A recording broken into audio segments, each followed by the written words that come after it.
Today we're going over the third method for solving quadratic equations, and it's called completing the square. So far we've covered 3 of the 4 methods for solving. The first one was solving by factoring, the second one was solving by square roots, and today we're learning about completing the square. Before we start this lesson, I have a warm-up which involves solving by finding square roots. This is content from the last lesson, which was lesson 3. Obviously, this was meant for you guys to do in class. That's not the case this year, so if you just follow along, I'm going to go through each of these problems.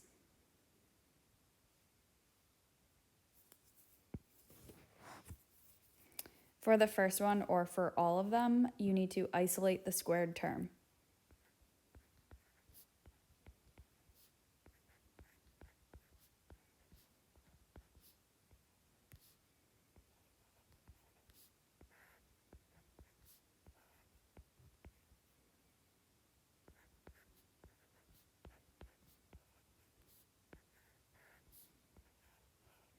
Once you take the square root of both sides, make sure you include both your positive and your negative answer.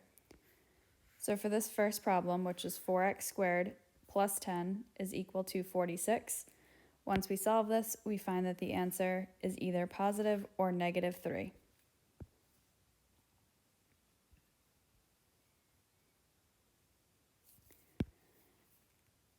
Number 2, we have 3x squared minus 5 equals 25. Again, we need to isolate the x squared term.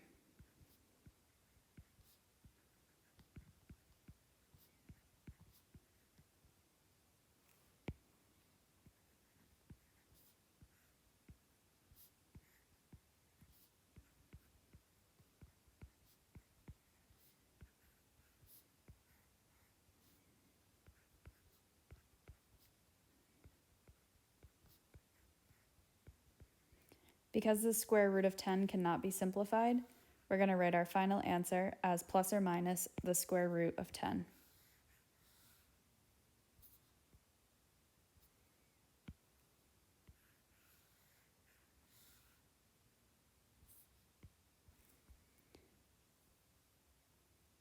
For the next 2 examples, these are meant to be a little bit more challenging.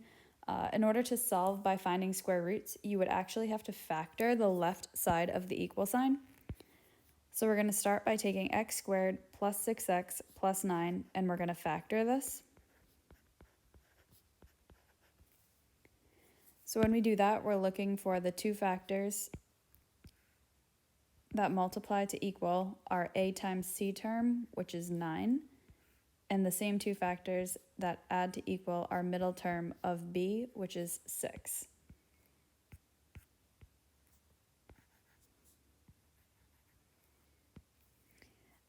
That would be 3 and 3, positive 3 and positive 3. So when I factor this, I have x squared plus 3x plus 3x plus 9. And this is equal to 36, but for now we're just going to factor this expression. The GCF of the first group is x. The GCF of the second group is positive 3. You can see that our GCFs are x plus 3, and the common term is also x plus 3. So I can write this as x plus 3 times x plus 3, or I can write this as x plus 3 squared. Remember, this is just the small factoring problem on the left side of the equal sign. So that's just this here. All right, if I pull this out of the way,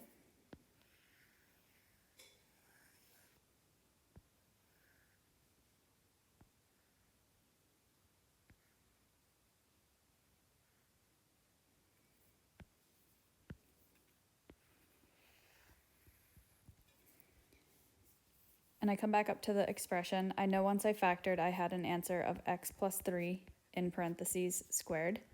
and this is equal to 36.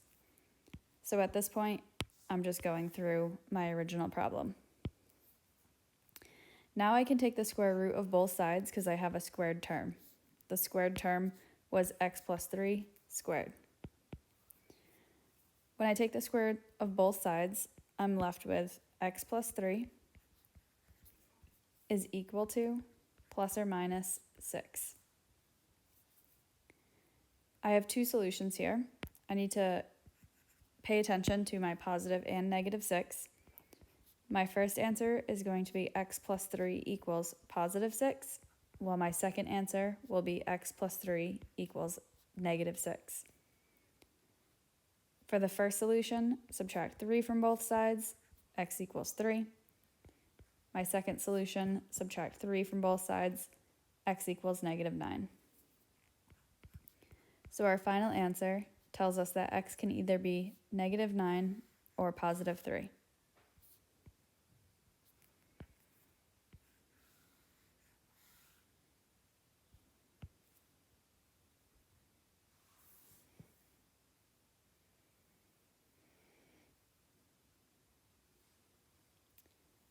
And I'm going to do the same thing for number 4.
All right, once I factor the left side, I have x minus 5 in parentheses squared.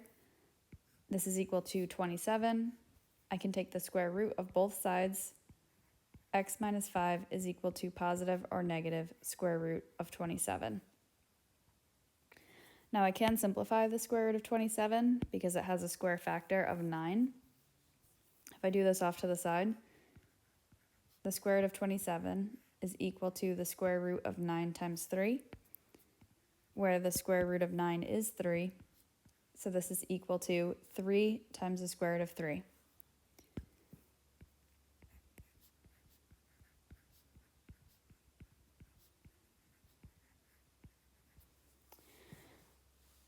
Okay, I have two solutions. I have x minus 5 is equal to positive 3 times the square root of 3, and I have x minus 5 is equal to negative 3 square root of 3.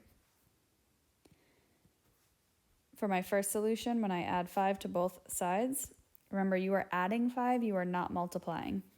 So my answer would be x equals 5 plus 3 square root of 3.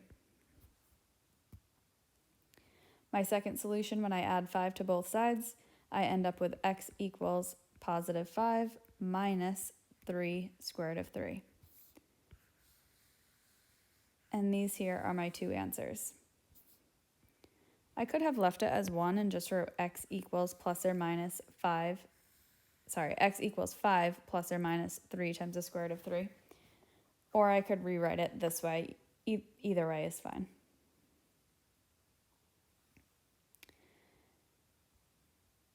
Okay, so example 3 and 4 are leading us into what we call completing the square. And if we look at this little blurb right here, it says quadratic equations can be solved using the square root property by manipulating the equation until one side is a perfect square. This method is called completing the square. That's what we did in both of these examples. We manipulated the left side of the equation until we had a perfect square, In other words, a factor that is squared. And then we took the square root of both sides. There is a formula for completing the square.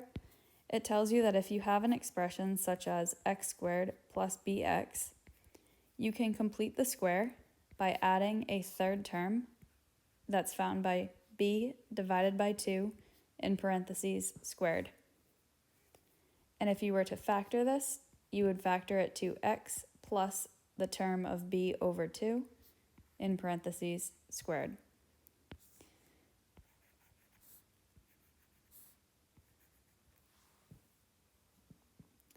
So while this formula is definitely important, it's also important to see how we use it. If we look at the first example, it says complete the square. We need to form a perfect square trinomial, and we need to factor the expression.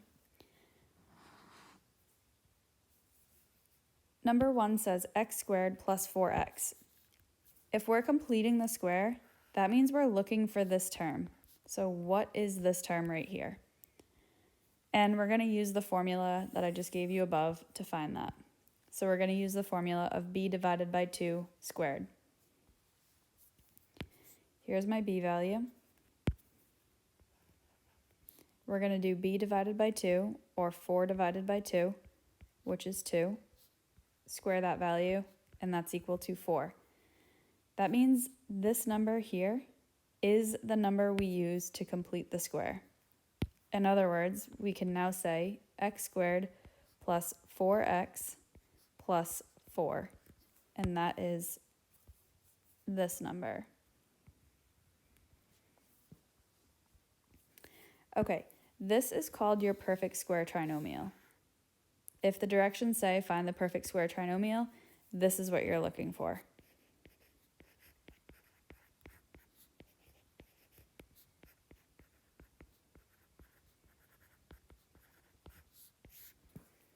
Now, if the directions say to factor, we're going to take our perfect square trinomial and we're going to use the factoring method we previously learned to factor the expression.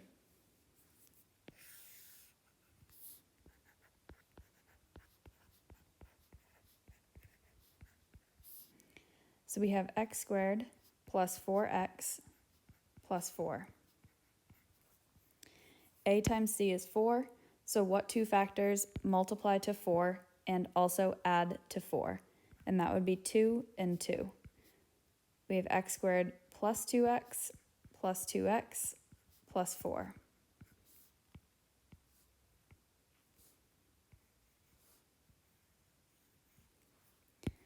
Group your first two terms, group your last two. GCF of the first group is x. GCF of the second group is 2. We have two of the same factors. We have x plus 2 times x plus 2. So in factored form, we're going to write this as x plus 2 in parentheses squared.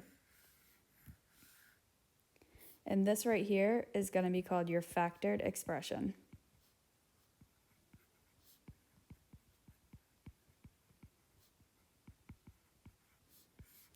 So pay close attention to what the directions are saying. Are the directions asking you to find the perfect square trinomial, or are they asking you to find the factored expression? And make sure you understand the difference between the two.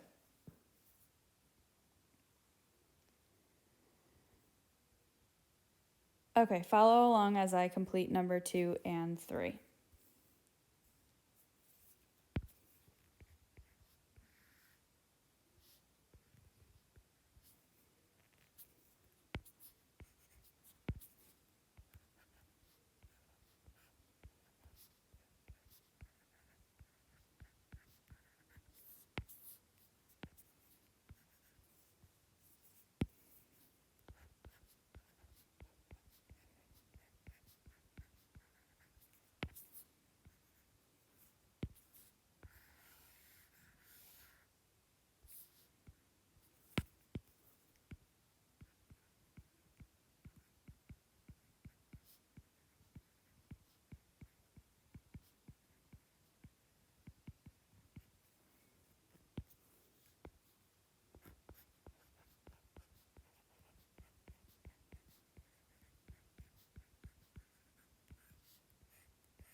Number 3, make sure you notice the negative sign that I'm highlighting right now.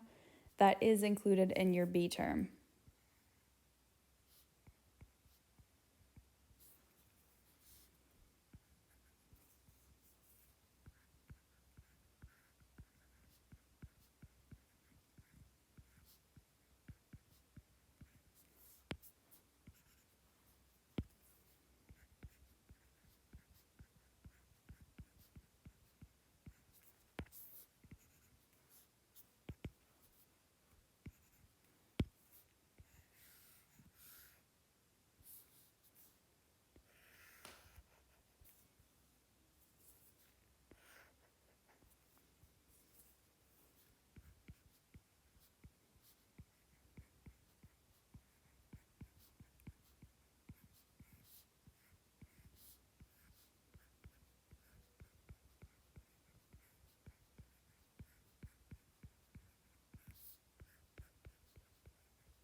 Okay, and for the last part of the notes, we're gonna look at how to solve by completing the square.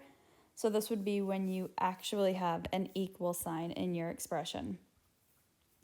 So previously we've been working with standard form, which is ax squared plus bx plus c is equal to 0.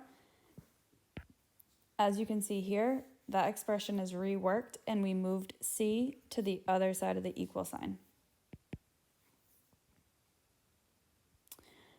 All right, it's important to know that you can solve any quadratic by completing the square. Because you are solving an equation, this is the most important part. You need to add the value you use to complete the square to both sides of the equation. That is super important that you remember to do that. A couple helpful reminders, one of them being that if the coefficient of x squared is not 1, you want to divide all terms of the equation by this coefficient. And the other being that not all solutions will be real numbers. In some cases, you'll have a complex number. Make sure you write your answer in the form of a plus bi.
Okay, let's take a look at the last set of examples. Note the third important tip I put. We're going to be using that for each one of these. So number 1 has x squared plus 10x plus 11 is equal to 0. So we need to first start by isolating the constant term. And in that case, we're going to subtract 11 from both sides. This is going to give us x squared plus 10x equals negative 11. All right, here is where you need to complete the square.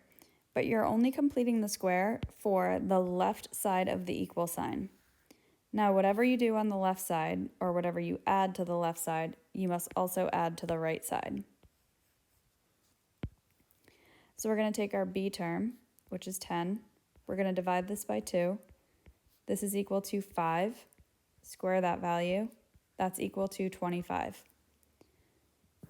Because we have an equation, we are now going to write this as x squared plus 10x plus 25 is equal to negative 11 plus 25.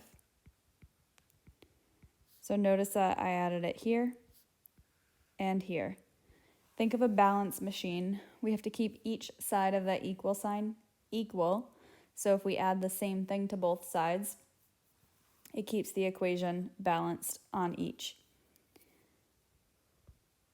So now that we just did this, we're going to need to factor the left side of this expression.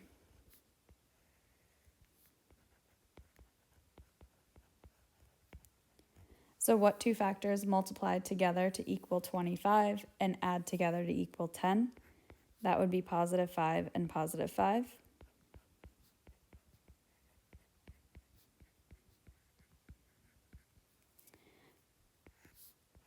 When we factor this, the GCF of the first group is x. GCF of the second group is 5. We end up with 2 factors of x plus 5 times x plus 5, which we simplify by writing x plus 5 in parentheses squared. And don't forget that we just factored that, but this expression is equal to negative 11 plus 25, which is 14.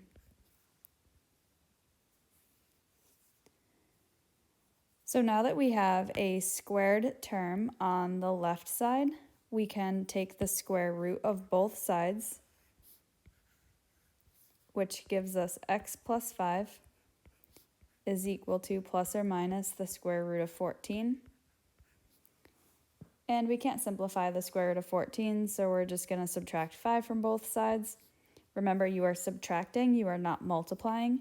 So the answer will be negative 5 and then plus or minus the square root of 14.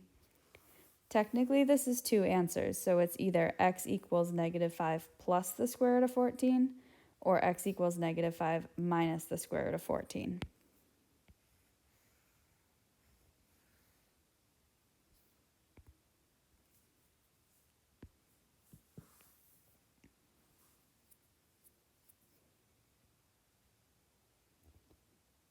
So I'm just going to go up and I'm going to add an extra note in here, and I'm just going to write keep both sides of the equal sign balanced.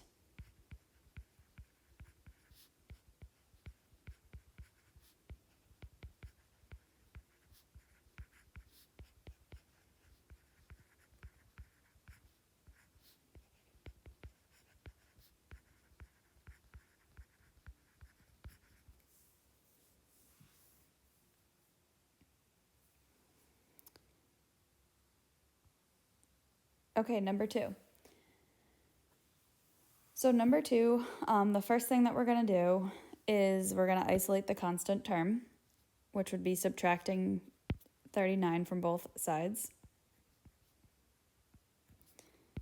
This gives us 3x squared minus 12x is equal to negative 39.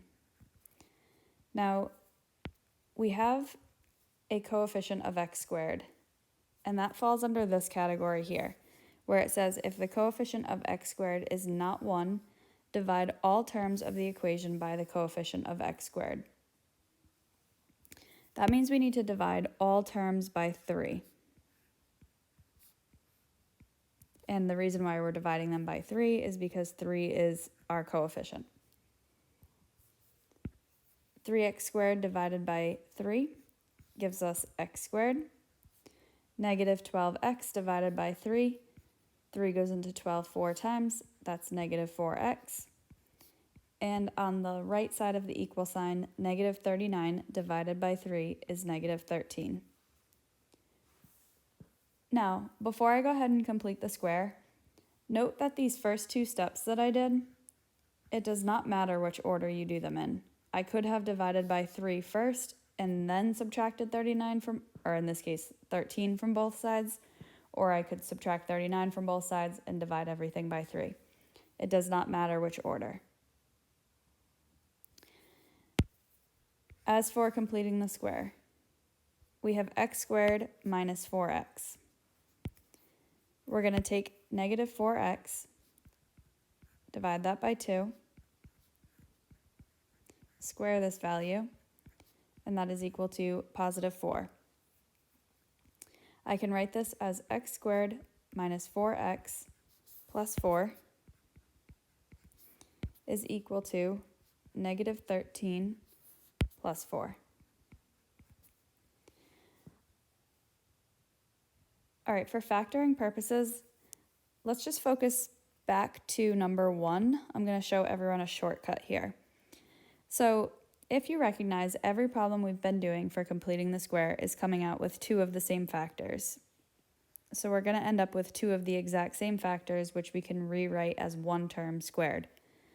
But even further than that, notice that this term, the term inside of the parentheses,